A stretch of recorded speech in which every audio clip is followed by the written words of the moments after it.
Hey guys, welcome back to Mental Health with Mel.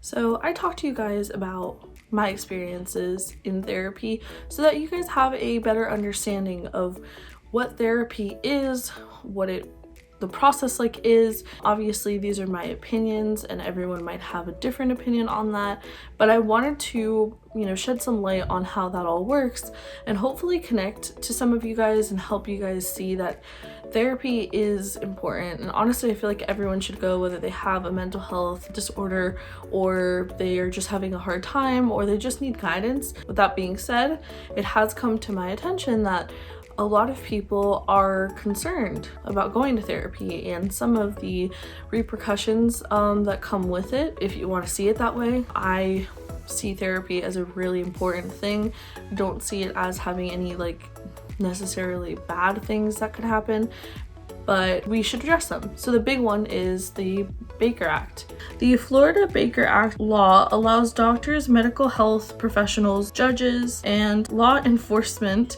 to commit a person to a mental health treatment center for up to 72 hours if they display certain violent or suicidal signs of mental issues. So now that we know what the definition is of the Baker Act, I wanted to just say, it sounds scary. 72 hours is a long time to be alone in a facility, and it's intimidating. I know that's a big fear for a lot of people.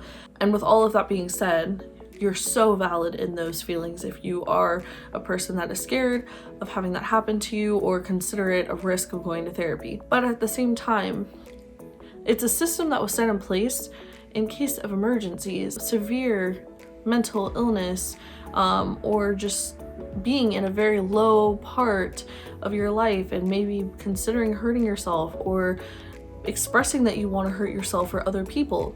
They're doing their job as healthcare professionals. They're trying to make sure that you're of sound mind by the time that you leave there, so there is no potential risk, and if there is a risk, to see how to treat that and how to help you.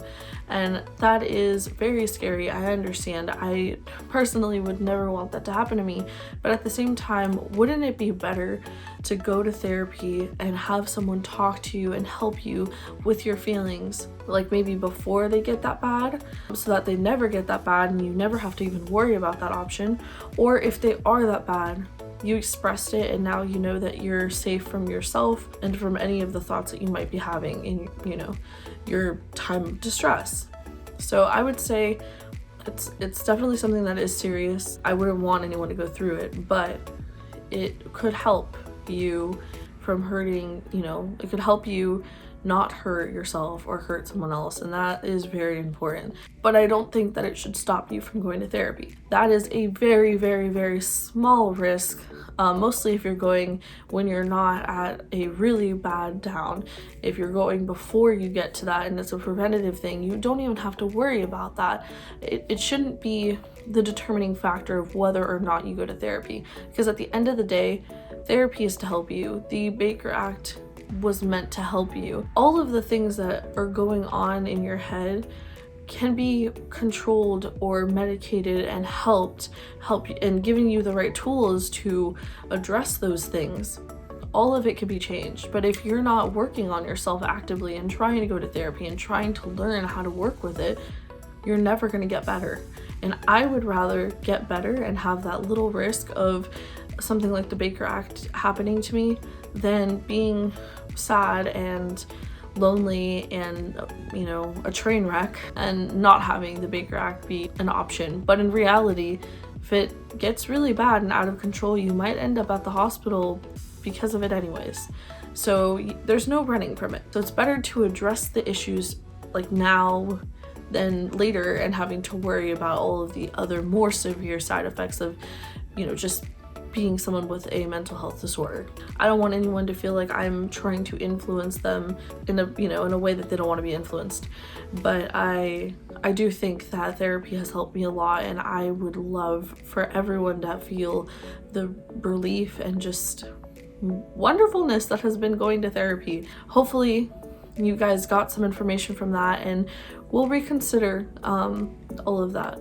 So guys, don't forget to like and subscribe, share my page. You have all my links as well. I really made this account so that I could help at least one person and just share my experience with all of this, since it has been all so new to me. But you know, with the more growth this channel sees, honestly, the more people I can reach. So just take a second and subscribe, and like I said, if you want to promote my account, that'd be awesome as well.